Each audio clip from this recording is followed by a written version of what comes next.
ಹೌದು, ಬೇರೆ ದಾರಿ ಇಲ್ಲ ದೇವೇಂದ್ರ. ಗುರುದೇವ, ಸುರಲೋಕದ ಅಧಿಪತ್ಯವನ್ನು ಮರಳಿ ಪಡೆಯುವುದು ಹೇಗೆ, ಯಾವಾಗ? ದೇವೇಂದ್ರ, ಯಾವ ಗುರು ಶುಕ್ರಾಚಾರ್ಯರ ಅನುಗ್ರಹದಿಂದ ಆ ಬಲಿಯು ಸುರಲೋಕದ ಅಧಿಪತ್ಯವನ್ನು ನಿನ್ನಿಂದ ಕಸಿದುಕೊಳ್ಳುತ್ತಾನೆಯೋ ಅದೇ ಗುರುವಿನ ಮಾತನ್ನು ನಿರ್ಲಕ್ಷಿಸುವುದರ ಮೂಲಕ ತಾನು ಗಳಿಸಿದ್ದನ್ನೆಲ್ಲ ಕಳೆದುಕೊಳ್ಳುವ ಕಾಲ ಬಂದೇ ಬರುತ್ತದೆ. ಅಲ್ಲಿಯವರೆಗೆ ನೀನು ಮತ್ತು ನಿನ್ನ ಪರಿವಾರ ಅವನ ಕೈಗೆ ಸಿಗದಂತೆ ಜನೋಲೋಕದಲ್ಲಿ ನೆಲೆಸಿ. ಅಪ್ಪಣೆ ಗುರುದೇವ. ನಿಮಗೆ ಮಂಗಳವಾದ. ಶಿಷ್ಯರೇ, ಬಲಿಚಕ್ರವರ್ತಿ ಸ್ವರ್ಗವನ್ನು ಆಕ್ರಮಿಸಿಬಿಟ್ಟ. ಪಾಪ ದೇವೇಂದ್ರ ಬಲಿಯ ಪ್ರತಾಪಕ್ಕೆ ಹೆದರಿ ಅವನಿಗೆ ಸ್ಪರ್ಧೆಯನ್ನು ನೀಡಲಾಗದೆ ಅನಾಯಾಸವಾಗಿ ಸ್ವರ್ಗಾಧಿಪತ್ಯವನ್ನು ಅವನಿಗೆ ಬಿಟ್ಟುಕೊಟ್ಟ. ತನ್ನ ಪರಿವಾರದೊಂದಿಗೆ ಜನೋಲೋಕದಲ್ಲಿ ಅಲೆದಾಡುತ್ತಿದ್ದ. ಮಕ್ಕಳ ಈ ದುರವಸ್ಥೆಯನ್ನು ಕಂಡು ದೇವತೆಗಳ ತಾಯಿಯಾದ ಅದಿತಿಗೆ ಅಪಾರ ದುಃಖ ಉಂಟಾಯಿತು. ಮಕ್ಕಳ ಕೈ ತಪ್ಪಿರುವ ಸ್ವರ್ಗಲೋಕ ಮತ್ತೆ ಅವರ ಕೈಗೆ ಸೇರಬೇಕೆಂದು ಅವಳು ಬಯಸಿದಳು.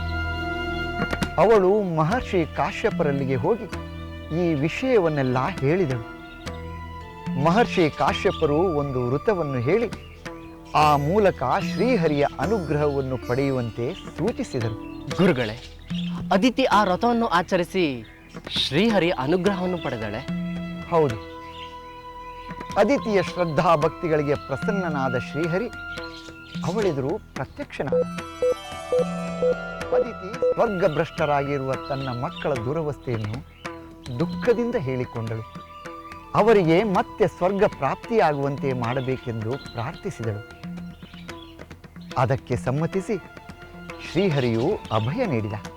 ಅಂದರೆ ಅದಿತಿ ಮಾತೆಯ ಕೋರಿಕೆಯನ್ನು ಈಡೇರಿಸಲೆಂದೇ ಶ್ರೀಹರಿ ವಾಮನಾವತಾರವನ್ನು ತಾಳಿದನೆ.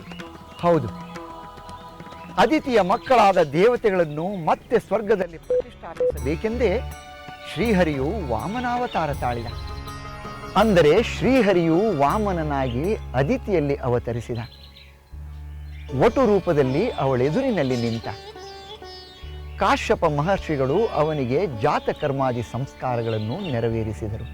ಉಪನಯನ ಸಿದ್ಧನಾದ ಆ ಬಾಲಕನಿಗೆ ಸ್ವತಃ ಸೂರ್ಯದೇವನೇ ಗಾಯತ್ರಿ ಮಂತ್ರವನ್ನು ಉಪದೇಶಿಸಿದ. ಬೃಹಸ್ಪತಿ ಉಪವೀತವನ್ನು ನೀಡಿದ. ಕಶ್ಯಪ ಮೇಖಲೆಯನ್ನು ಕೊಟ್ಟ. ಭೂದೇವಿ ಕೃಷ್ಣಾಜಿನವನ್ನು ನೀಡಿದಳು. ಸೋಮ ದಂಡವನ್ನು ಕೊಟ್ಟ. ಅದಿತಿ ಕೌಪೀನವನ್ನು ಕೊಟ್ಟಳು. ಭಾರತೀ ದೇವಿ ಛತ್ರವನ್ನು ನೀಡಿದಳು. ಬ್ರಹ್ಮ ಕಮಂಡಲವನ್ನು ಕೊಟ್ಟ.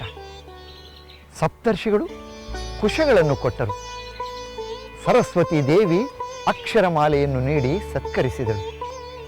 ಯಕ್ಷರಾಜ ಭಿಕ್ಷಾಪಾತ್ರೆಯನ್ನೇ ಕೊಟ್ಟ. ಸಾಕ್ಷಾತ್ ಅಂಬಿಕೆಯೇ ಭಿಕ್ಷೆ ನೀಡಿದಳು. ಗುರುಗಳೇ, ಇಲ್ಲಿಂದಲೇ ಶ್ರೀಹರಿಯು ವಾಮನ ರೂಪದ ವಟುವೇಷದಲ್ಲಿ ಬಲಿಚಕ್ರವರ್ತಿ ಬಳಿ ದಾನ ಬೇಡಲು ಹೊರಟನೆ. ಹೌದು, ವಟುವೇಷದಲ್ಲೇ ವಾಮನ ರೂಪಿ ಶ್ರೀಹರಿ ಬಲಿಚಕ್ರವರ್ತಿಯ ಬಳಿ ದಾನ ಬೇಡಲು ಬಂದ.